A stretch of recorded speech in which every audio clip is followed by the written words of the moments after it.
Aujourd'hui, nous sommes à l'Université Gaston Berger de Saint-Louis dans le cadre d'un projet dénommé Sahel Jam, financé par l'Union européenne et exécuté par le consortium collectif des organisations de la société civile, de l'ONG 3D et du GRADEC.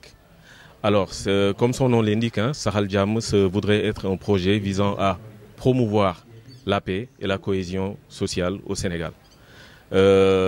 Parmi les composantes qui composent ce projet, il y a notamment une composante visant à intervenir justement en milieu universitaire, d'où le choix a été porté sur l'université de Gaston Berger de Saint-Louis. Il y a aussi l'université Cheikh Anta Diop de Dakar et l'université Assane Seck de Ziguinchor. Alors pourquoi ces trois universités?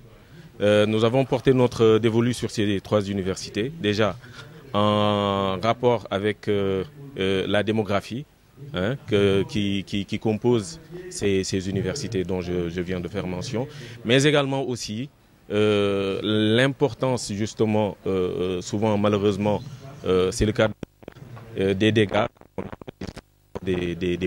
lors des revendications.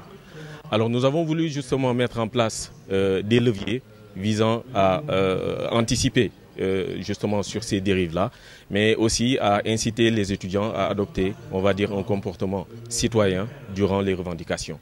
Donc aujourd'hui, nous avons organisé, avec le concours des ambassadeurs de la paix de l'Université Gaston Berger de Saint-Louis, une conférence dont le thème porte sur la thématique, à savoir comment allier revendication et préservation de l'espace civique.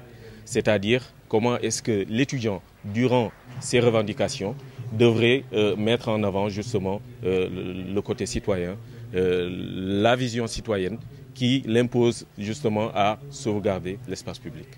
Ici aujourd'hui pour une conférence sur la thématique revendication estudiantine et préservation de la paix, en collaboration avec le consortium de l'ONG 3D, de la GRADEC et du COSC, dans le cadre du projet Sahel Jam. Le rôle de l'association des ambassadeurs de la paix concernant le projet Sahel Jam, de le piloter ici au sein de l'université Gaston Berger, de permettre aux bailleurs et aux organisations derrière ce projet-là de bien dérouler leurs activités et leur planification, dans le seul but de préserver et de vulgariser la paix dans l'université. Nous le savons tous, nos espaces universitaires sont niches de violence et à chaque fois qu'il y a violence dans ce pays, c'est en général dans ces espaces universitaires-là que ça commence. Donc il est nécessaire pour une préservation de la paix au niveau national de commencer par les universités.